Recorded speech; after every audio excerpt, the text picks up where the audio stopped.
Bismillahirrahmanirrahim.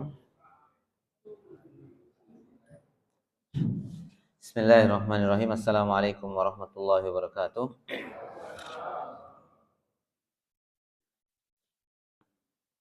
Alhamdulillah wassalatu wassalamu ala Rasulillah wa ala alihi wa sahbihi wa mawalah. Asyhadu an la ilaha illallah wahdahu la syarikalah wa asyhadu anna Muhammadan abduhu wa rasuluhu la nabiyya ba'dah.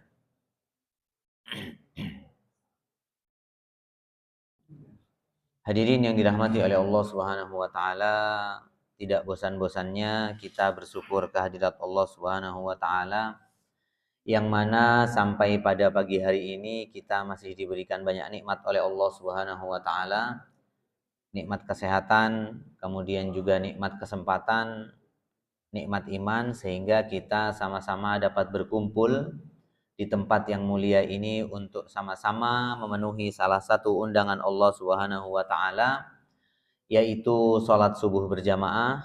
Semoga langkah-langkah kita, niat-niat kita, dan seluruh rangkaian ibadah kita pada pagi hari ini diterima oleh Allah Subhanahu wa taala dan dosa-dosa kita diampuni oleh Allah Subhanahu wa taala. Amin ya rabbal alamin.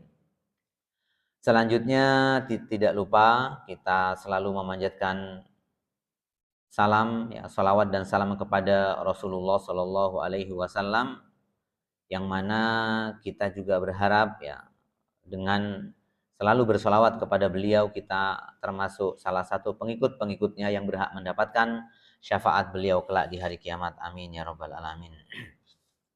Hadirin yang dirahmati oleh Allah Subhanahu wa taala, pada kesempatan yang singkat pagi hari ini kami ingin mengutip salah satu hadis, salah satu hadis yang menurut kami perlu kita renungkan kembali, perlu kita renungkan kembali hadis yang diriwayatkan oleh sahabat yang mulia, yaitu Abdullah ibnu Mas'ud radhiyallahu anhu, tentang 3 amalan yang cukup sederhana. Pada prinsipnya amalan ini sederhana tapi dicintai oleh Allah Subhanahu wa taala.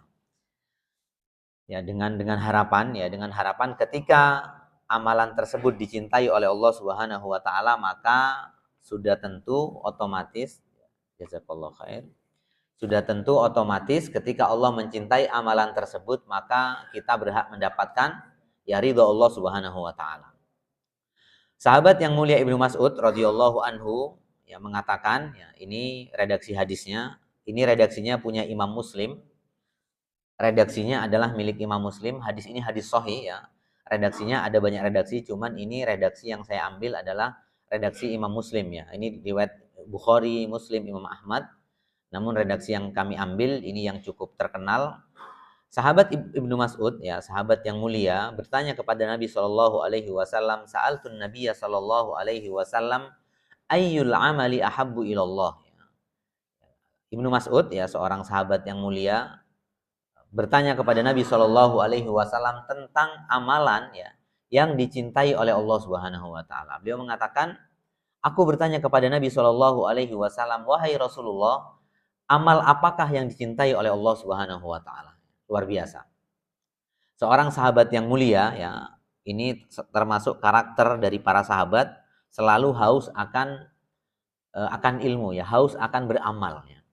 Salah satunya adalah Ibnu Mas'ud. Sebelum kita bacakan hadisnya secara utuh, Ibnu Mas'ud adalah seorang sahabat yang mulia. Ibnu Mas'ud ini termasuk orang yang awal-awal masuk Islam. Dia termasuk orang yang awal-awal masuk Islam. Kemudian Ibnu Mas'ud termasuk orang yang atau sahabat yang banyak mengikuti beberapa peristiwa besar dalam syariat Islam. Artinya di awal-awal dia mengikuti. Termasuk misalnya dia sahabat yang hijrah 2 kali, karena hijrah itu ada ke Habasyah, kemudian ada hijrah ke Madinah. Dia ikut, hijrah ke Habasyah dia ikut, hijrah ke Madinah dia ikut. Kemudian Ibnu Mas'ud termasuk orang yang menyaksikan perpindahan kiblat dari Masjidil Aqsa ke Mekah, ke Masjidil Haram. Dia termasuk orang yang ikut langsung, menyaksikan. Beliau juga termasuk sebutannya adalah sahibun na'lai Nabi Shallallahu Alaihi Wasallam. Beliau adalah orang yang dekat dengan Nabi. Kemudian beliau mendapatkan julukan orang yang selalu membawakan sandalnya Nabi. Kemudian juga dia disebut wasiwakihi, termasuk orang yang selalu menyediakan siwaknya Nabi Shallallahu Alaihi Wasallam. Kurang dekat bagaimana dengan Nabi, sehingga dia tidak menyia-nyiakan kesempatannya. Sehingga dia mengatakan, saya bertanya kepada Nabi, amalan apa yang dicintai oleh Allah Subhanahu wa taala. Dan Ibnu Mas'ud ya, nama aslinya adalah Abdullah Ibnu Mas'ud ya.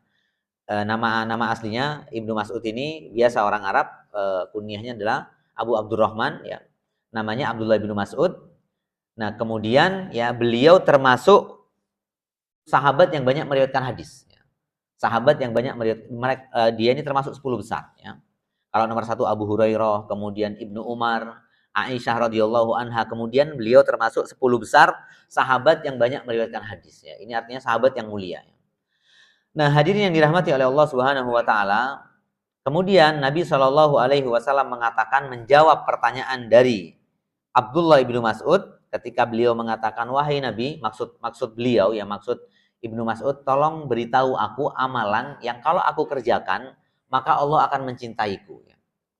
Maka Allah akan mencintaiku. Kemudian Nabi mengatakan, ahabbul a'mali ilallahi as-salatu liwaktiha atau ala waktiha ya. Kata Nabi Shallallahu alaihi wasallam, amalan yang paling dicintai karena menggunakan ahabbu ya. Kalau dalam bahasa Arab, ahabbu itu yang paling dicintai ya. Yang paling dicintai. Kalau dalam bahasa Inggris ya ada istilah itu besar, lebih besar, kalau nggak salah paling besar ya. Nah, ahabbu ini termasuk yang paling dicintai ya. Dalam bahasa Arab itu ada kabir, ada akbar ya. Kalau biasa kita menggunakan kabir dengan akbar berbeda. Akbar lebih besar ya. Hasan itu baik, ahsan lebih baik ya. Afdol itu berarti lebih utama. Nah, kalimat ahabbu itu dalam bahasa Arab namanya ismut tafdil ya. Ismut tafdil, mengutamakan ya. Jadi amalan yang paling dicintai oleh Allah Subhanahu wa taala yang pertama adalah as-shalatu liwaktiha atau as-shalatu ala waktiha ya. Salat sesuai dengan waktunya. Nanti akan kita urai apa yang dimaksud dengan ala waktiha. Kenapa tidak fi waktiha ya? Kenapa tidak pada waktunya, tapi menggunakan kalimat atas waktunya dalam bahasa Arab. Kemudian yang kedua, Nabi mengatakan summa birrul walidain ya. Kemudian berbakti kepada orang tua ya. Amalan yang dicintai oleh Allah Subhanahu wa taala yang kedua adalah birrul walidain ya, berbakti kepada orang tua. Kemudian berikutnya Nabi melanjutkan summa al-jihadu fi sabilillah. Kemudian Nabi mengatakan selanjutnya adalah jihad di jalan Allah Subhanahu wa taala ya. Jadi ada 3 amal yang dicintai oleh Allah Subhanahu wa taala. Yang pertama salat pada waktunya, kemudian birrul walidain ya, kemudian berbakti kepada orang tua, kemudian jihad di jalan Allah Subhanahu wa taala. Hadis sahih diriwayatkan oleh Imam Ahmad, Imam Bukhari dan Imam Muslim. Nah, hadirin yang dirahmati oleh Allah Subhanahu wa taala, yang pertama adalah as-shalatu ala waqtiha atau as-shalatu li waqtiha. Salat ini ibadah yang penting ya dalam syariat Islamnya. Ibadah penting ini salat. Dan alhamdulillah ya, kita yang di masjid ini termasuk salah satu yang perhatian terhadap ini ya, insyaallah ya. Semoga kita istiqomah karena salat ini ibadah penting. Salat ini ibadah penting. Kenapa? Karena Nabi khusus dipanggil ya. Dipanggil oleh Allah Subhanahu wa taala dalam Mi'raj ya. Ketika Isra dan Mi'raj, Nabi itu oleh Allah Subhanahu wa taala ya, ingin ya dijelaskan ya artinya tentang pentingnya salat. Nabi khusus dipanggil ya. Dipanggil oleh Allah Subhanahu wa taala untuk menjelaskan tentang pentingnya salat. Ya, salat ini adalah komunikasi antara hamba dengan Allah Subhanahu wa taala. Jadi ketika kita sholat itu kita komunikasi. Sehingga apa, hadirin yang dirahmati oleh Allah Subhanahu wa taala, sholat ini adalah ibadah yang tidak bisa ditinggal.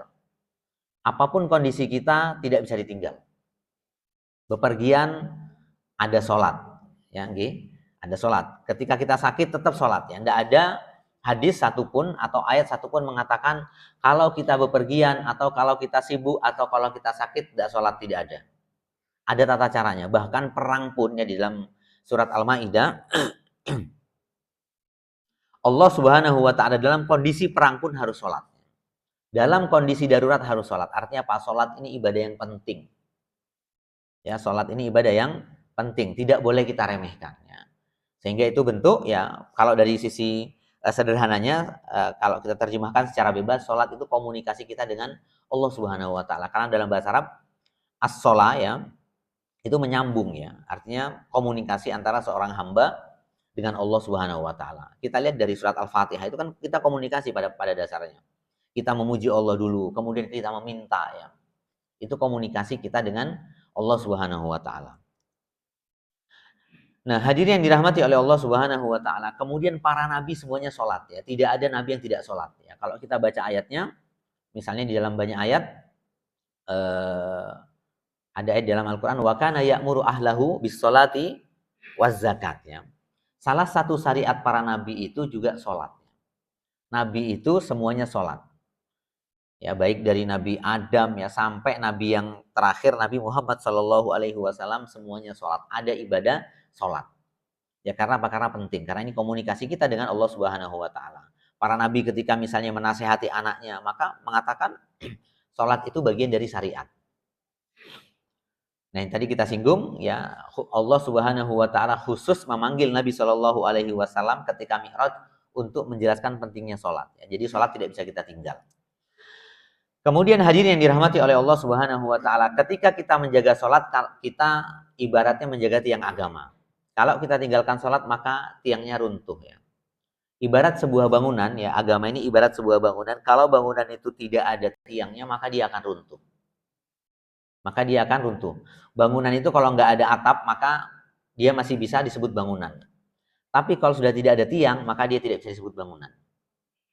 Ya, jadi sholat ini kata Nabi, as-sholatu imaduddin ya. Salat itu adalah tiangnya agama. Faman hadamaha faqad hadamaddin.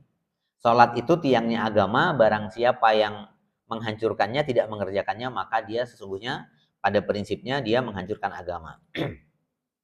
Kemudian salat ini salah satu pentingnya adalah ibadah yang dinilai pertama kali. Ya, kata Nabi Shallallahu Alaihi Wasallam nanti di hari kiamat ya, orang itu akan dilihat pertama salatnya ya. Nah beruntunglah kita yang menjaga sholat kita 5 waktu, ya tidak hanya menjaga waktunya tapi menjaga yang lainnya. Karena sholat itu tidak hanya waktunya tapi yang lainnya. Kekhusyuan, ya. Kemudian hak-hak sholat kita berikan, itu bagian dari yang menjaga sholat supaya nanti rapot kita ketika kita dihadapkan oleh Allah Subhanahu Wa Taala, sholat kita itu akan menjadi ukuran atau standar. Ya, jadi sholat kita itu akan menjadi ukuran atau standar ibadah kita. Kalau sholatnya baik maka Pak insya Allah dipastikan ibadah yang lain baik. Ya, jadi sholat itu akan menjadi ukuran ya, menjadi semacam standar ya. Standar ibadah kita kalau sholatnya baik ya dijaga, datang tepat waktu ya, kemudian waktunya tetap kita istiqomah ya di awal waktu. Kemudian rukun dan syaratnya kita penuhi, maka ini bagian dari kita berusaha ya ingin mendapatkan catatan kita terkait dengan sholat nanti menjadi amalan yang menjadi ukuran semua amalan yang lain. Hadirin yang dirahmati oleh Allah Subhanahu wa taala, sebagai motivasi dari hadis tadi ya terkait dengan sholat, buahnya apa? Sholat itu kalau dilaksanakan istiqomah, kemudian sesuai dengan syarat dan rukunnya, maka ada buahnya. Ada buahnya. Yang pertama adalah cahaya ya. Sholat itu menjadi cahaya bagi seorang muslim di dunia dan di akhirat. Orang yang seling melaksanakan sholat, syarat dan rukunnya, maka dia punya cahaya ya. Maka dia punya cahaya. Cahaya bukan berarti misalnya kita nanti ketika berjalan ada cahaya seperti lampu di dalam tubuh kita, tidak ya. Tidak ya, bukan itu yang dimaksud. Misalnya ini kok tidak bercahaya berarti tidak sholat, bukan seperti itu. Maksudnya cahaya itu cahaya yang lebih dalam, maksudnya cahaya yang lebih substansial. Misalnya ketika kita ketika mungkin kita menentukan sesuatu, kita diberikan petunjuk oleh Allah Subhanahu wa taala ya. Jadi ada petunjuk, kita akan selalu ada cahaya-cahaya hidayah ya. Ada cahaya-cahaya hidayah ketika kita misalnya ingin memutuskan sesuatu, ingin bekerja ya, kemudian ingin kesulitan, ada kesulitan, maka akan ada cahaya, akan ada petunjuk di situ ya, ada petunjuk dari Allah Subhanahu wa taala. Nah, di akhirat pun cahaya itu disempurnakan ya. Cahaya orang sholat kalau di akhirat jelas memang kata Nabi Shallallahu Alaihi Wasallam, salah satu karakter seorang muslim di dalam surat Al-Fatih kalau nggak salah, kata Allah Subhanahu wa taala, simahum fi wujuhim min atharis sujud ya. keutamaan orang-orang yang sering sholat, maka nanti di hari kiamat dahinya itu ada cahaya sujud. Ya. Ada cahaya sujud. Nanti Nabi mengidentifikasi umatnya di hari kiamat nanti dilihat dari wajahnya. Oh ini sering sholat, terlihat ya. Terlihat orang yang sering sujud, maksudnya yang sering sholat itu akan terlihat nanti di hari kiamat. Kita tidak perlu takut ya hadirin yang dirahmati oleh Allah Subhanahu Wa Taala. Apakah Nabi nanti mengenal kita? Selama kita sering melakukan sholat, maka Nabi langsung bisa mengidentifikasi. Oh ini umatku. Terlihat dari mana? Dari cahaya di wajahnya. Ya. Ayatnya mengatakan simahum fi wujuhihim min athari sujud ya. Jadi cahaya ya ada tanda ya seorang muslim itu di hari kiamat wajahnya bercahaya. Kemudian mencegah perbuatan keji dan mungkar ya. Salat itu mencegah perbuatan keji dan mungkar ya. Ayatnya jelas ya. Inna sholata tanha anil fahsya'i wal mungkar ya. Salat itu bagian dari membentengi diri kita dari perbuatan keji dan mungkar ya. Orang kalau sholatnya seorang muslim ya, kalau sholatnya baik maka dia akan mencegah terhadap perbuatan keji dan mungkar. Itu buahnya. Kalau masih tidak bisa mencegah perbuatan keji dan mungkar, berarti sholat kita masih perlu kita pertanyakan. Oke? Jadi mungkin ada syarat yang kurang, rukunnya yang kurang ya. Kemudian mungkin wudunya juga belum sempurna. Karena apa? Karena pada prinsipnya sholat itu kalau baik maka baik semuanya. Ya ini ukurannya. Ya dia akan mencegah perbuatan keji dan mungkar. Ya. Kemudian selanjutnya, buah dari sholat adalah menghapus dosa-dosa. Ini juga penting ya. Penting ya. Jadi hadirin yang dirahmati oleh Allah Subhanahu Wa Taala, termasuk misalnya sholat subuh. Sholat subuh ini kan sholat yang paling berat. Ya. Maka beruntunglah ya, motivasi saya pribadi ya, beruntunglah orang-orang yang termasuk sholat subuh. Sholat subuh itu ukurannya. Kalau para ulama mengatakan sholat subuh itu inti dari semua sholat itu subuh. Oke. Sholat subuh itu kenapa? Karena sholat subuh itu kalau di dalam ayat Allah Subhanahu wa taala berfirman, "Wa Qur'anal fajri inna Qur'anal fajri kana masyhuda." Ya. Orang yang sholat fajar itu maksudnya masyhuda disaksikan. Disaksikan oleh siapa? Oleh para malaikat. Di saat orang lain itu tidur ya. Coba misalnya kalau kita misalnya buat rasio atau kalkulasi misalnya di perumahan sini saja jumlah masyarakatnya berapa?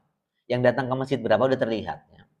Jadi beruntunglah kita yang istiqomah sholat subuh ya, karena menghapus dosa-dosa. Dari rumah kita jalan ke masjid kita niatkan beribadah maka dosa-dosa kita diampuni. Makanya tadi di awal di mukadimah ya kami tegaskan ya ketika kita datang ke masjid banyak-banyak berdoa, minta ya niat-niat kita ya seluruh rangkaian ibadah kita karena apa? Karena sholat subuh itu disaksikan para malaikat.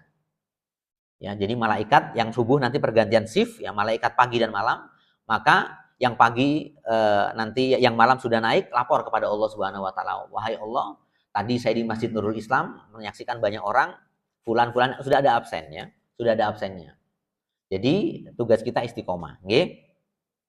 Jadi sholat subuh ini termasuk menghapus dosa. Artinya sholat 5 waktu menghapus dosa. Kata Nabi Shallallahu Alaihi Wasallam di dalam hadis riwayat Muslim, sholat 5 waktu dari waktu ke waktu itu menghapus dosa-dosa. Ya jadi subuh nanti ke duhur dosa kita dari subuh ke duhur diampuni. Dari duhur ke asar dosa kita diampuni. Sehingga kata Nabi dalam riwayat yang lain bertanya kepada para sahabat, wahai sahabatku, Nabi mengibaratkan bagaimana pendapat kalian jika di rumah kalian ada sungai ya, ada sumur, kalian mandi setiap hari 5 kali. Nabi bertanya, apakah masih tersisa kotorannya? Kemudian para sahabat, tidak mungkin Nabi, kalau kami mandi 5 kali setiap hari, maka tidak ada satu kotoran pun. Kata Nabi, begitulah sholatnya. Jadi begitulah sholat. Ya. Sholat itu menghapus dosa-dosa. Ya, termasuk misalnya kita rutin datang Jumatan di awal waktu, maka dosa-dosa kita Jumat yang lalu akan otomatis diampuni. Akan otomatis terampuni. Ini mudah. Ya, jadi hadirin yang dirahmati oleh Allah Subhanahu wa taala, kita ini kan semuanya pendosa, okay? Kita ini semua pendosa, cuman kita juga ikhtiar menghapus dosa-dosa, salah satunya adalah dengan sholat ya. Orang-orang soleh ya, orang-orang soleh itu bukan tidak ada dosa, okay? Ya, siapa bilang orang-orang soleh dan orang-orang soleh, orang-orang terdahulu yang yang bagus imannya itu nggak punya, mereka punya dosa, cuman mereka juga cepat ya, cepat mengambil ampunannya. Bedanya kita dengan mereka apa? Mereka cepat bertaubat, cepat berbuat baik ya. Nggak ada ceritanya manusia itu tidak berdosa, semuanya kita berdosa ya. Cuman kita harus jadi orang yang cerdas, ada sholat, ada amalan yang membuat dosa kita otomatis terampuni, salah satunya adalah sholat. Okay? Jadi subuh, zuhur itu bagian dari menghapus dosa-dosa kita. Nah, kemudian mendapatkan doa dari para malaikat. Okay? Orang yang konsisten ya sholat 5 waktu maka mendapatkan doa dari para malaikat. Kemudian mendapatkan surga Firdaus ya, surga Firdaus. Surga, kata Nabi Shallallahu Alaihi Wasallam, kita itu kalau minta surga jangan tanggung-tanggung. Kata Nabi, mintalah surga Firdaus ya. Ya, jangan seperti syairnya misalnya, ya meskipun para ulama berbeda pendapat terkait dengan syairnya Abu Nawas ketika mengatakan ilahi lastulil firdausi ahlan wala aqwa alan naril jahim ya. Abu Nawas mengatakan Abu Nawas itu bukan selama ini yang kita anggap, karena memang ada cerita-cerita tentang kelucuan Abu Nawas dengan Harun ar-Rasyid ya. Ini Abu Nawas yang lain ya. Abu Nawas yang lain termasuk pada saat itu juga hidup di kalangan para ulama mengatakan, wahai Allah, ya saya tidak layak untuk mendapatkan surga Firdaus, tapi saya juga takut ke neraka ya. Jadi jangan ngambang kalau berdoa itu, jangan seperti Abu Nawas. Kita harus berdoa karena Nabi mengatakan mintalah surga Firdaus ya. Minta Firdaus ya. Tidak apa-apa dengan bahasa Indonesia, ya Allah saya minta surga Firdaus, karena jalannya kita dapat. Di dalam surat Al-Mu'minun ya, di dalam surat Al-Mu'minun ketika Allah mensifatkan orang-orang mukmin, terakhir kan di stressing atau di ujung ayat itu kan mengatakan alladzina yarisunal firdaus ya. Ketika Allah menyebutkan sifat-sifat orang-orang mukmin itu adalah orang-orang yang khusyuk dalam sholatnya, orang yang menjaga kemaluannya, kemudian orang yang menyampaikan amanahnya. Itu nanti di beberapa ayat setelahnya mengatakan ulaika yarisunal firdaus ya. Alladzina yarisunal firdaus ya. Mereka itu adalah orang-orang yang nanti akan mewarisi surga firdaus ya. Jadi orang yang rutin continue sholat, kita berharap kepada Allah Subhanahu wa taala, selalu berdoa, datang ke masjid, ya Allah, berilah kami surga firdaus, surga yang paling tinggi ya. Tidak perlu pesimis, kita harus tetap optimis. Oke? Dalam beramal, karena ada sebabnya. Kalau kita sering sholat, kita bisa mendapatkan surga firdaus. Karena di dalam surat Al-Mu'minun Allah mengatakan salah satu orang yang berhak mendapatkan surga firdaus adalah orang yang selalu menjaga sholatnya. Kemudian sehat jasmani dan ruhani ya. Sholat ini kalau Bapak Ibu mungkin pernah membaca ada buku tentang sholat khusyuk, itu kalau sholat itu kita berikan syarat dan rukunnya, ketika ruku kita itu sempurna rukunya, maka itu membantu kesehatan kita, kesehatan tulang, kesehatan fisik yang lain. Maka ini bagian dari menyehatkan dari sisi jasmani dan rohani ya. Dan beberapa penelitian ya belakangan misalnya dari Barat, dari Asia, Eropa ya, itu menjelaskan tentang salah satu terapi untuk tulang ya, tulang itu termasuk adalah dengan sholat ya, dengan ruku ya, sujud ya, tapi harus sempurna nggih. Bapak Ibu yang dirahmati oleh Allah Subhanahu wa taala, sholat kita nggak perlu terburu-buru ya. Bagaimana Nabi sholat? Ya Nabi itu sholatnya tumaknina ya, tidak terburu-buru ya. Termasuk tadi di Nurul Islam ini luar biasa, artinya dia tidak kita lihat imamnya khusyuk ya, tidak terburu-buru, seperti itulah sebetulnya ya. Jadi tidak perlu terburu-buru nggih. Yang penting standar lah ya, tidak perlu terburu-buru, tidak terlalu cepat, juga tidak terlalu lama. Kemudian yang berikutnya, amalan yang dicintai oleh Allah Subhanahu wa taala adalah birrul walidain ya. Ini penting. Saat ini berbicara birrul walidain, kita seakan-akan keluarga agak bergeser gitu. Bapak Ibu yang dirahmati oleh Allah Subhanahu wa taala, kita ini masuk pada era yang agak rumit ya. Kita ini agak rumit ya sebagai orang tua ya.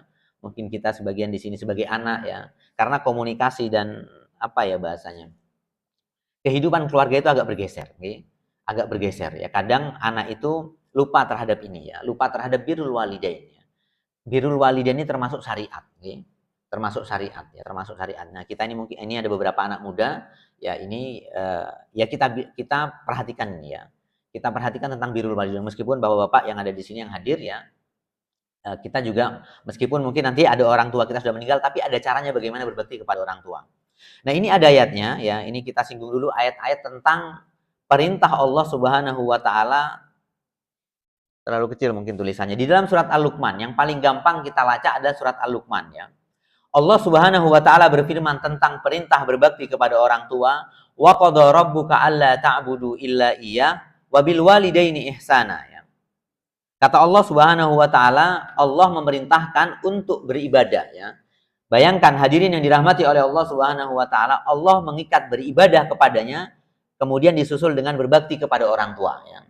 Kita ini punya kewajiban yang sama ya. Kita ini sebagai anak punya kewajiban yang sama terhadap orang tua kita, yaitu apa? Berbakti. Wabil walidaini ihsana, berbuat bakti kepada orang tua. Ya, jadi hadirin yang dirahmati oleh Allah Subhanahu wa taala, kita punya kewajiban. Kemudian di ayat yang lain, wahfid lahuma janahadzulli minar rahmah wa qul rabbighfir warhamhuma kama rabbayani shaghira ya. Kemudian kata Allah Subhanahu wa taala, kalau bertemu dengan orang tua rendahkan ya. Kita harus merendah, tidak boleh meninggi di depan orang tua ya. Ya, kita yang masih muda ya sebagai anak tidak boleh meninggi, tidak boleh berdebat dengan orang tua ya. Orang tua harus kita muliakan ya. Ini ayatnya jelas, tidak boleh meninggi ya. Tidak boleh, bahasanya wahfid itu rendahkanlah ya. Rendahkanlah dirimu terhadapnya, terhadap orang tua, kemudian ada doanya waqul rabbirhamhuma kama rabbayani shaghira ya. Kata Allah Subhanahu wa taala, berdoalah kepadanya waqul rabbighfir warhamhuma kama rabbayani shaghira. Ampunilah keduanya ya sebagaimana Allah merawat keduanya. Oke, ada iklan.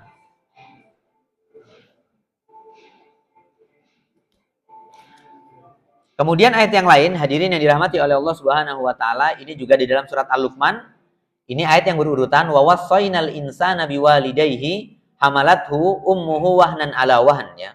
Ini ayatnya nanti bisa kita rujuk bersama ya. Insyaallah Bapak Ibu, ayat ini sudah di luar kepala nggih. Ayat surat Al-Luqman ini di luar kepala ya. Allah Subhanahu wa taala mewasiatkan kepada orang tua. Kenapa? Karena mengandung selama 9 bulan dari lemah ya atau dari kesulitan yang satu kepada kesulitan yang lain ya. Nah, kemudian ini yang penting ya, termasuk kalau misalnya orang tua kita mengajak kita menyekutukan atau bermaksiat kepada Allah, tidak diikuti tidak apa-apa ya. Tapi kalau orang tua ya, hadirin yang dirahmati oleh Allah Subhanahu wa taala, kalau orang tua mengajak kepada kebaikan ya selama tidak terlalu prinsip, tidak melenceng dari ajaran Islam, maka harus kita ikuti ya. Kadang kita sebagai anak tidak boleh egois, harus mengikuti orang tua ya. Karena apa? Karena berbakti kepada orang tua itu ada buahnya ya. Nah, atau ada buahnya. Nah, ini kita singgung dulu bagaimana berbakti kepada orang tua yang masih hidup. Okay?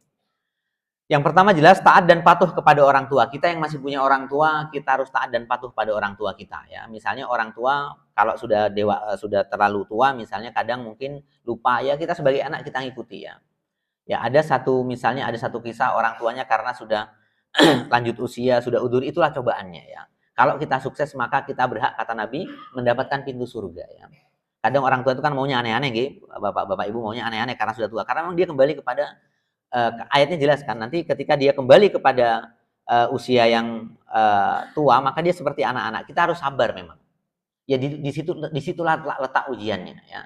Kadang minta ke sana, minta ke sini, atau itu biasa ya, itu biasa. Nah, kita harus taat dan patuh terhadap perintahnya. Kemudian menghormati dan memuliakan orang tua ya. Menghormati dan memuliakan orang tua. Orang tua yang kita hormati dan kita muliakan ya. Kemudian mengunjungi orang tua ya. Kalau masih punya orang tua ya harus kita sering-sering mengunjungi ya. Karena mungkin di sebagian mahasiswa, jadi ya harus sering mengunjungi orang tua ya. Jangan siksa orang tua kita dengan kangen atau rindu terhadap kita, tidak boleh ya. Orang tua itu juga mungkin rindu terhadap anaknya. Ini salah satunya. Nah, kemudian menghindari perdebatan dengan orang tua ya. Menghindari perdebatan dengan orang tua. Banyak para ulama itu mencontohkan kepada kita banyak ya, banyak hal ya. Ada seorang ulama itu yang luar biasa ya, kalau nggak salah Ibnu Sirin ya. Ibnu Sirin itu ulama yang tabi'in, suatu ketika sedang mengajar ya. Ini kisah ini terkenal di kalangan para ulama, dia ngajar ya. Kemudian dipanggil oleh ibunya sudah tua ya. Wahai Ibnu Sirin, dipanggil. Lagi ngajar, lagi ngisi di sebuah pengajian, kemudian dipanggil oleh ibunya, wahai Ibnu Sirin, dengan teriak-teriak, kesini ya. Kemudian iya ibu, saya datang, ayamnya belum dikasih makan ya. Jadi lagi ngajar, kemudian dipanggil iya, datang ya. Kemudian dia pamit kepada jamaah khalayak, saya izin dulu, orang tua memanggil saya ya. Orang tua memanggil saya, datang dia. Ya, kemudian dia mengatakan, wahai Ibnu Sirin, ayamnya tadi belum dikasih makan ya. Bayangkan ya, ulama taatnya kepada orang tua ya. Luar biasa ya. Ulama itu mencontohkannya. Karena mereka tahu hak orang tua, itu tahu mereka ya. Bahkan kalau kita tahu kisahnya Uwais Al-Qarni, itu luar biasa ya. Uwais Al-Qarni itu termasuk yang dikejar-kejar doanya oleh para sahabat ya. Mungkin Bapak Ibu pernah mendengar. Saya ulang sekali lagi ya di forum ini karena kisah ini luar biasa. Uwais Al-Qarni adalah orang Yaman ya. Orang Yaman yang kata Nabi Shallallahu alaihi wasallam, ini salah satu mukjizat Nabi, mengatakan kepada para sahabat, wahai sahabatku, nanti kalau ada kafilah dari Yaman untuk haji atau umroh, cari yang namanya Uwais Al-Qarni. Karena doanya itu mustajab. Dia mendoakan apapun dia mesti mustajab. Ya, doanya mustajab ya. Ya, kemudian setiap ada kafilah haji dan umroh ketika sepeninggal Nabi, karena ketika Nabi masih ada, belum ada yang namanya Uwais Al-Qarni ya. Kemudian ketika Nabi meninggal, tetap para sahabat mencari orang-orang kafilah yang dari Yaman ketika musim haji. Kemudian ketemulah dengan Umar bin Khattab dan Ali bin Abi Thalib bertemu dengan orang yang bernama Uwais Al-Qarni ya.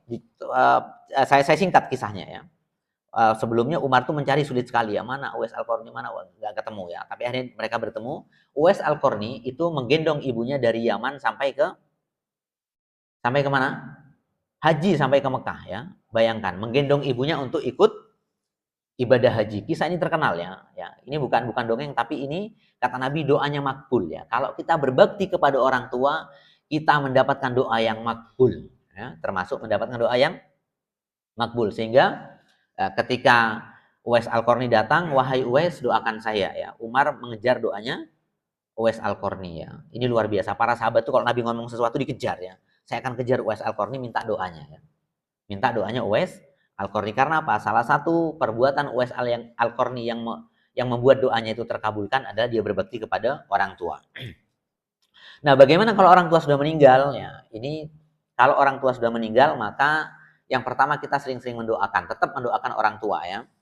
Ada doanya banyak di dalam ayat Al-Qur'an ya, misalnya Rabbighfirli wali walidayya ya, warhamhuma tadi ada kama rabbayani shaghira, atau doa yang lain ya. Doa pokoknya misalnya ya Allah jadikanlah orang tua saya ya. Misalnya Allahumma gfir lahu, kita doakan ya. Tempatkan dia di tempat yang tinggi ya, itu kita doakan terus ya orang tua, karena doa kita sampai kepada orang tua ya. Salah satu yang sampai kepada orang tua, amalan itu doa kita kepada orang tua kita, insya Allah sampai ya. Kemudian sodakoh dengan nama mereka boleh ya. Kalau orang tua kita sudah meninggal, misalnya sodakoh ya, wakaf tanah atas nama orang tua itu boleh, karena ada beberapa riwayat yang menunjukkan kebolehan kita bersodakoh atas nama orang tua, bangun masjid dengan nama orang tua, wakaf, baik itu wakaf mushaf Quran, mau sodakoh biasa misalnya. Kita mungkin sodakoh pagi ya, kita namakan orang tua boleh. Kenapa? Karena meskipun para ulama mengatakan apapun perbuatan kita yang kita lakukan itu orang tua dapat ya. Meskipun tanpa kita ngomong, itu investasi orang tua kita. Ya, kalau ada anak yang berbakti ya, salah satu baktinya adalah berbuat baik ya. Kita sholat 5 waktu aja, orang tua kita itu udah mendapatkan pahalanya. Kalau menurut para ulama ya. Para ulama, apa yang diperbuat oleh anak tanpa kita minta, misalnya mendoakan orang tua, selama kita misalnya berbuat, maka orang tua akan mendapatkan fadilahnya. Lebih-lebih kalau kita khususkan kepada orang tua kita. Ini yang ada dalilnya ya. Kemudian menyambung tali silaturahmi ya. Ada orang tua kita punya keluarga, maka kita sambung ya. Menyambung tali silaturahmi yang ada hubungan dengan orang tua kita. Paman ya, paman dari ibu kita, dari orang bapak kita ya. Sepupu-sepupu ya, kemudian bibi dan lain sebagainya harus kita sambung, okay? Nah, kemudian ziarah ke makam orang tua ya. Iya, kita berziarah ya, karena ziarah ini termasuk bagian dari syariat ya. Nabi pernah memang mengatakan dulu ziarah kubur itu pernah dilarang ya. Kenapa? Karena masih awal-awal Islam. Tapi setelah itu oleh Nabi, kata Nabi Shallallahu Alaihi Wasallam dalam sebuah hadis, kuntu nahaitukum an ziyaratil kubur fazuruha falan fazuruha, kata Nabi Shallallahu Alaihi Wasallam, atau sebagaimana disabdakan beliau, dulu saya sempat melarang ziarah kubur. Karena apa? Karena pada saat itu orang Islam masih lemah, imannya masih lemah. Sekarang ketika sudah kuat para sahabat, maka disuruh ziarah kubur ya.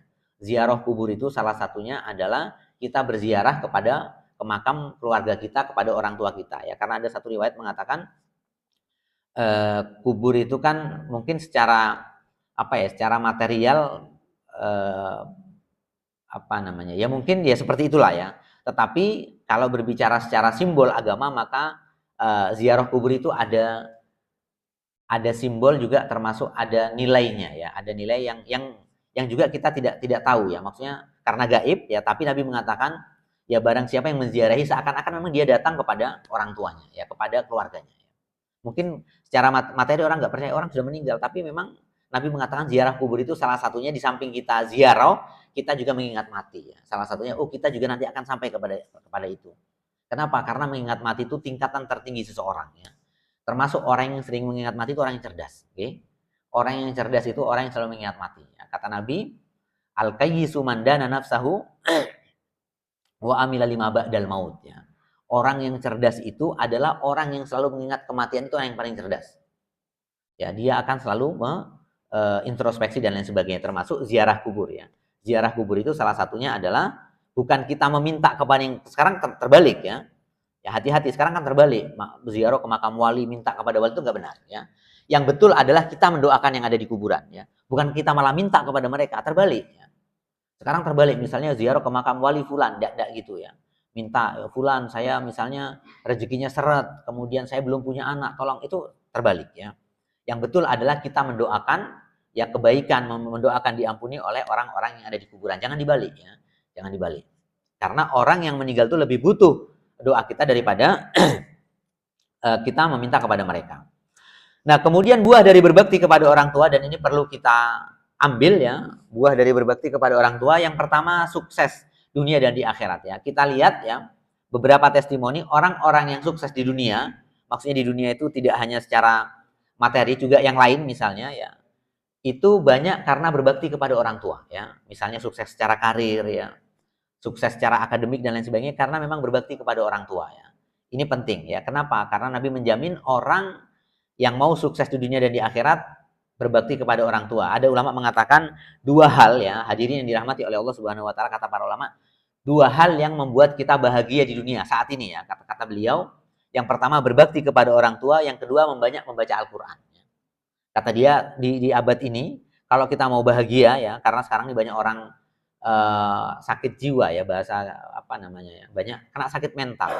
Salah satunya kalau mau diobati, kata para ulama, kita berbakti kepada orang tua. Kalau udah meninggal ya tinggal kita doakan ya, kita sedekah atas nama orang tua ya. Kemudian kita juga berbuat baik dan lain sebagainya. Termasuk salah satunya adalah perbanyak membaca Al-Qur'an ya. Perbanyak membaca Al-Qur'an. Karena apa? Al-Qur'an itu membuat hati tenang. Kata para ulama, dua hal ini jangan kita tinggal. Kenapa? Karena membuat nanti hati kita tenang dan membuat kita sukses. Baik di dunia maupun di akhirat ya. Orang yang berbakti kepada orang tua itu nanti juga punya kedudukan, ya, punya kedudukan yang tinggi di akhirat. Kemudian sebab terkabulnya hajat dan doa. Tadi sudah kita singgung ya, hadirin yang dirahmati oleh Allah Subhanahu wa taala, mungkin selama ini doa-doa kita bukan tidak makbul sih sebetulnya. Mungkin kalau kita mau lebih ampuh lagi doa kita, maka mungkin ada salah satu bakti kita kepada orang tua yang kurang ya. Meskipun orang tua kita sudah meninggal, coba kita bangkitkan lagi bakti kita. Misalnya ya mendoakan orang tua ya. Mungkin ada nadar-nadar orang tua yang kita dengar belum kita laksanakan, kita laksanakan. Mungkin orang tua punya nadar ya. Atau misalnya kita punya kelebihan rezeki, orang tua diumrohkan boleh ya. Yang paling afdol ya, badal umroh itu bukan kita, meskipun sekarang lagi musim gitu, bapak-bapak mungkin mendengar ada badal umroh gitu. Ya itu boleh, cuman yang paling afdol badal umroh itu atau badal haji dari kerabatnya. Anak membadalkan umroh orang tuanya itu lebih afdol ya. Itu lebih afdol ya. Meskipun para ulama, saya condong kepada badal umroh itu hanya boleh dilakukan kepada orang-orang kerabat, tidak boleh kepada orang lain. Sekarang kan bayar ya. Bayar misalnya 100 real ya, murah kan? Sekarang kan lagi musim gitu. Bapak-bapak gitu, mungkin pernah lihat di flyer misalnya, siapa yang mau dibadalkan umroh misalnya buat orang tuanya, bayar misalnya nggak sampai 10 juta, misalnya hanya saya lihat itu ada flyer 200 real misalnya. Atau 500 real ya, 1 juta. Meskipun itu para ulama sebagian mengatakan boleh, tapi yang paling afdol kalau saya condong kepada kalau kita punya kelebihan rezeki ya, punya kelebihan rezeki orang tua kita, itu kita umrohkan itu boleh. Ya ada dasarnya, itu lebih afdol. Ya artinya pahalanya bakal nyampe kepada orang tua ya. Ya mungkin yang punya kelebihan rezeki ya berangkat ya enggak apa-apa untuk membadalkan umroh orang tua. Barangkali ada doa-doa kita selama ini yang kita hajat yang kepingin terkabul, maka ini salah satu jalannya. Salah satu jalannya berangkat ya. Atau kita mungkin punya cucu ya, misalnya punya cucu, ngomong kepada cucu yang ketika umroh, cu nanti karena umroh kan bisa berkali-kali gitu bapak ibu gitu. Umroh itu kan prosesnya kan meskipun kita mungkin 1 minggu kan bisa berkali-kali umroh. Ya caranya jangan dicukur habis langsung ya, dicukur sedikit-sedikit. Okay? Jadi tahallulnya itu sedikit-sedikit, jangan langsung ya. Jadi kita bisa umroh 2-3 kali. Misalnya mengumrohkan dulu untuk kakek kita, mengumrohkan untuk nenek kita, mengumrohkan untuk itu lebih afdol ya untuk badal, dan ini bagian dari berbakti kepada orang tua ya, orang-orang tua kita. Nah, kemudian yang berikutnya Allah ridho dengan orang yang berbakti ya. Kata Allah Subhanahu wa taala, ridallahu fi ridal walidain ya. Ridho Allah terletak pada ridhonya orang tua. Kalau orang tua ridho kepada kita, maka Allah akan ridho kepada kita ya. Jadi orang tua tadi syaratnya apa? Jangan mendebat orang tua ya. Kalau orang tua sudah usia udur, nggak boleh kita mengangkat suara. Tetap kita memelankan suara. Okay? Bapak Ibu yang dirahmati Allah Subhanahu Wa Taala, kita harus tetap memelankan suara ya. Kita mau setua apapun, kena orang tua ya kita tetap anaknya, tetap seperti anak kecil kita ini. Okay? Jadi tetap kita merendahkan suara kita ya. Bahkan kalimat ya. Saya pernah baca, Bapak Ibu yang dirahmati oleh Allah Subhanahu Wa Taala, kenapa dalam Quran itu menggunakan kalimat ya. Tidak tidak kenapa? Karena kata para ulama, kalimat itu adalah yang paling rendah di lisan. Okay?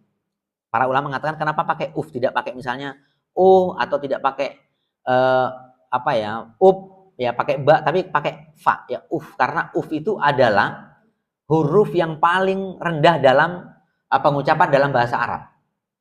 Kenapa tidak tidak apalagi tidak pakai h misalnya, tapi pakai fa Karena menurut para ulama ya itu adalah yang paling rendah ketika diucapkan dalam bahasa Arab. Ya huruf yang paling rendah pengucapannya. Jadi kita harus merendahkan suara dan memuliakan orang tua. Nah, kemudian yang berikutnya buah dari berbakti salah satu pintu surga, okay? Ini jelas ya. Kalau kita mau pintu surga dari jalur orang tua ada jalurnya ya. Kemudian berkah ya, hidup kita akan berkah ketika berbakti kepada orang tua.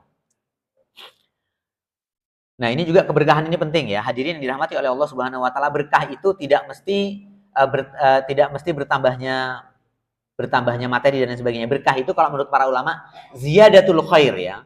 Berkah itu adalah bertambahnya kebaikan dalam hidup kita, itu namanya berkah. Ya, anak sehat ya, keluarga sehat. Ketika kita minta apa-apa tidak pernah sulit, itu namanya berkah hidup ya. Enggak mesti keberkahan hidup itu misalnya kaya raya enggak ya. Tapi kita sehat walafiat ya, di negeri yang aman itu berarti berkah hidup kita. Tetangga yang baik itu keberkahan hidup ya. Punya tetangga yang baik itu berarti hidup kita berkah ya. Punya teman-teman yang baik itu keberkahan hidup. Okay? Kemudian umur yang panjang ya, berbakti kepada orang tua ini buahnya. Kemudian yang terakhir, hadirin yang dirahmati oleh Allah Subhanahu Wa Taala, 2 atau 3 menit lagi. Nah, jihad fisabilillah ini juga amalan yang dicintai oleh Allah Subhanahu Wa Taala. Ini saya urai 2 makna saja ya, makna umum dan makna khusus. Makna umum, hadirin yang dirahmati oleh Allah Subhanahu Wa Taala, ini yang ingin diambil oleh orang-orang non-muslim ya. Artinya orang-orang kafir ingin menghilangkan jihad ya. Mereka menakut-nakuti jihad itu berat. Sebetulnya tidak ya. Jihad itu adalah salah satu syariat ya. Puncak tertinggi seorang muslim itu adalah jihad fisabilillah. Kita urai sedikit saja, oke? Okay? Makna umum ya, berjuang dengan fisik dan harta ya. Orang dikatakan berjihad itu adalah berjuang bersungguh-sungguh yang mengorbankan harta dan fisik ya. Karena kalau kita lihat ayatnya, hadirin yang dirahmati oleh Allah Subhanahu Wa Taala, ayat-ayat tentang jihad itu rata-rata menggunakan harta dulu, fisik belakangan. Misalnya di dalam surat As-Saff ya, Allah berfirman, hal adullukum ala tijaratin tunjikum min adzabin alim ya. Kata Allah Subhanahu Wa Taala, tu'minuna billahi wa rasulihi wa tujahiduna fi sabilillahi bi amwalikum, bukan bi anfusikum tapi bi amwalikum ya, dengan harta ya. Kenapa jihad dengan harta duluan? Karena memang manusia lebih cinta harta daripada nyawa, okay? Harta ini kadang manusia itu lebih cinta harta daripada nyawa. Betul atau betul? Betul, okay? Manusia itu kadang ya, mayoritas ya, karena ayatnya jelas banyak, manusia itu lebih cinta harta daripada nyawa, saling membunuh, rebutan harta, okay? Saling menipu ya. Artinya karena memang harta itu menjadi salah satu ujian. Kata Allah Subhanahu Wa Taala dalam ayat surat Al-Imran, zuyyina lin-nasi hubbus syahawati minan nisa'i wal banina wal qanatiril muqantarati minad dhahabi wal fiddah ya. Manusia itu ya lebih condong kepada syahwat ya. Anak-anak, istri, harta, emas, permata, ya, perak ya. Itu memang condongnya ke sana ya. Dan sehingga Allah mengatakan ya jihad menggunakan harta ya. Dan dalam banyak ayat ya. Kenapa? Karena harta itu termasuk bagian dari yang banyak dicintai oleh orang ya. Kalau kita berjihad dengan sesuatu yang kita cintai, maka pahalanya besar. Nah, kemudian berikutnya yang dimaksud dengan jihad ya, yang mewakili adalah melakukan perbuatan dengan sungguh-sungguh ya. Seperti tadi misalnya, hadirin yang dirahmati oleh Allah Subhanahu Wa Taala, misalnya menuntut ilmu itu bagian dari jihad ya. Kita menuntut ilmu, misalnya di masjid ini sering ada pengajian, itu bagian dari jihad fisabilillah ya. Kata Allah Subhanahu wa taala, orang yang menuntut ilmu dari rumahnya sampai kepada tempat itu seakan-akan dia berjihad ya. Kalau dia meninggal di jalan, maka dia pahalanya jihad ya. Ya, kalau misalnya ada saya sering memotivasi mahasiswa ya. Mahasiswa itu seperti orang berjihad, okay? Dari kampungnya jauh-jauh datang kemudian ke Malang menuntut ilmu. Kalau meninggal di jalan, maka dia jihad di jalan Allah Subhanahu wa taala.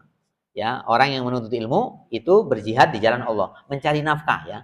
Seorang suami mencari nafkah untuk istrinya jangan dianggap remeh Bapak Ibu, okay? Itu berjihad ya.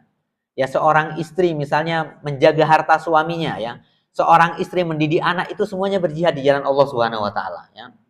Ya, selama niatnya karena Allah Subhanahu wa taala, niat karena untuk generasi, maka ya itu berjihad kepada Allah Subhanahu wa taala. Termasuk melawan malas dalam beribadah itu berjihad ya. Sebagaimana kita sholat subuh itu kan melawan hawa nafsu, okay? Enak mana tidur dengan sholat? Enak tidur, tapi kita lawan ya. Itu kita berjihad kepada Allah Subhanahu wa taala. Ya, jadi kalau misalnya ditakdirkan misalnya beberapa waktu yang lalu ada seorang jamaah di Masjid Batu, okay? Di Masjid Batu itu ketika dia mau sholat subuh ditabrak ya, termasuk kita mungkin dengar kabarnya ketika menyeberang jalan di Masjid At-Taqwa itu mau sholat subuh, biasa sholat subuh, datang sebelum sholat subuh ya. Biasanya sebelum adzan dia sudah datang duluan dan istiqomah ya. Dan insya Allah itu termasuk ciri-ciri husnul khotimah ya. Ciri-ciri husnul khotimah adalah kita ya nggak mesti harus sholat, nggak mesti memang husnul khotimah itu kita sholat meninggal di masjid, meninggal ketika kita sujud, enggak ya. Kita istiqomah dalam perbuatan baik itu ciri-ciri husnul khotimah ya. Ciri-ciri husnul khotimah. Meskipun nanti misalnya meninggalnya di rumah sakit ya. Ketabrak kemudian dibawa ke rumah sakit, dia meninggal di rumah sakit, apa husnul khotimah? Ciri-cirinya iya. Kenapa? Karena dia ke masjid ya. Dia salah satu sebab dia kecelakaan adalah dia mau ke masjid. Meskipun dia nanti meninggalnya di rumah sakit ya. Artinya ciri-ciri husnul khotimah itu dia dapat, okay? Kemudian berikutnya menahan diri dari maksiat, itu termasuk jihad, okay? Jadi Bapak Ibu yang dirahmati oleh Allah Subhanahu wa taala, menahan terhadap kemaksiatan itu juga berjihad kepada Allah Subhanahu wa taala. Kita menahan diri kita untuk tidak menggunjing ya, tidak ghibah kepada saudara kita ya, tidak berdebat kepada, itu bagian dari jihad kepada Allah Subhanahu wa taala ya, menahan diri dari maksiat. Kemudian yang terakhir makna khusus berperang iya ya. Cuman ini ada syaratnya, berperang ya. Berperang itu pun insya Allah kita sudah sering membantu saudara-saudara kita, misalnya nyumbang ke tentara-tentara yang ada di Palestina dan lain sebagainya, itu bagian dari perjuangan kita, termasuk berjihad di jalan Allah Subhanahu wa taala. Meskipun jihad ini tertinggi, okay? Kata Allah Subhanahu wa taala, salah satu pahala jihad itu adalah masuk surga tanpa hisab dan tanpa azab ya. Ini luar biasa, okay? Semoga kita termasuk di dalamnya, amin ya rabbal alamin. Meskipun tadi jalurnya berbeda-beda, okay? Yang penting kalau jihad fisabilillah, kenapa? Kata Allah Subhanahu wa taala, orang yang mati dalam jihad fisabilillah itu nanti punya privilege ya. Dia tidak melalui hisab. Tanpa hisab, tanpa azab ya. Bayangkan. Kita ketika orang yang mati di jalan Allah itu langsung masuk surga tanpa para malaikat pun kadang nggak tahu ya. Kadang malaikat tidak tahu ya, karena dikasih privilege oleh Allah Subhanahu wa taala, dikasih keistimewaan. Karena kamu mati dalam berjihad, maka kamu masuk surganya tanpa hisab dan tanpa azab ya. Karena kan mayoritas orang itu ketika masuk surga ada hisab, ada azab ya, ada timbangan. Nah, kita nggak ditimbang ya. Orang yang meninggal jihad fisabilillah tidak ditimbang, dia langsung otomatis masuk surga. Dan semoga ya, sekali lagi semoga kita termasuk salah satu ya yang berhak mendapatkan surga tanpa hisab dan tanpa azab. Amin ya rabbal alamin. Kemudian ini yang terakhir juga bersyarat ya, jihad itu memang bersyarat. Kalau memang jihad besar dalam artian berperang ya, memang kondisi negara dalam keadaan memang harus berperang ya. Ada imam ya. Nggak boleh jihad itu sendiri-sendiri ya. Sebagaimana beberapa waktu yang lalu misalnya berangkat sendiri ke Suriah ya, tanpa karena kita negaranya berbeda, okay? Kita ini nggak bisa misalnya berangkat ke sana kemudian keluarga ditinggal tanpa dikasih, enggak gitu ya. Karena jihad itu menurut para ulama, jihad itu bukan pada peperangannya, bukan pada membunuhnya ya. Jihad itu kata para ulama, inti dari perbuatan jihad itu adalah bukan pada membunuhnya. Dan ini dicontohkan oleh para sahabat ya. Jihad itu bukan pada membunuhnya, gitu Bapak Ibu, bukan pada penyiksaan, tapi pada mendakwahkan Islam ya. Karena ada satu kasus ya, Ali bin Abi Thalib itu ketika kisahnya terkenal, ya. Ali bin Abi Thalib radhiyallahu anhu ketika dia hendak menebas musuhnya, dia itu diludahi. Ya, Ali itu diludahi oleh musuhnya ya, supaya Ali itu semakin benci dan membunuh. ketika hendak menebas musuhnya diludahi Ali itu. Kata Ali, kemudian ketika menebas dia gak jadi. Kenapa Bapak Ibu yang dirahmati oleh Allah Subhanahu wa taala? Kenapa ketika Ali ini pada kondisi peperangan, ya perang, kemudian ketika dia hendak menebas musuhnya, dia diludahi oleh musuhnya.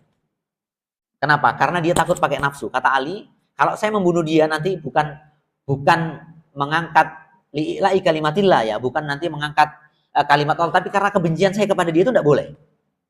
Ya, yang dibunuh adalah kekafirannya ya. Yang dibunuh adalah kesyirikannya, bukan orangnya. Makanya ketika Ali hendak membunuh nggak jadi, sehingga yang mau dibunuh pun akhirnya masuk Islam. Wahai Ali, kenapa kamu tadi ketika saya ludahi kamu tidak jadi membunuh saya? Padahal kamu sudah tinggal bunuh saja. Kata Ali, saya tidak mau bunuh orang karena nafsu saya. Tapi yang saya bunuh adalah kekafirannya. Yang saya bunuh adalah kesyirikannya. Kalau ada dakwah itu tanpa berperang ya afdol ya. Karena nggak semua nabi itu ketika berdakwah itu nggak semua pakai perang. Tapi juga ada dakwah-dakwah yang dengan cara yang lebih lembut, tidak harus pakai peperangan. Mungkin ini hadirin yang dirahmati oleh Allah Subhanahu wa taala singkat yang dapat kami sampaikan pada pagi hari ini. Semoga ada manfaatnya dan kita bisa melaksanakannya. Wallahu a'lam bishawab.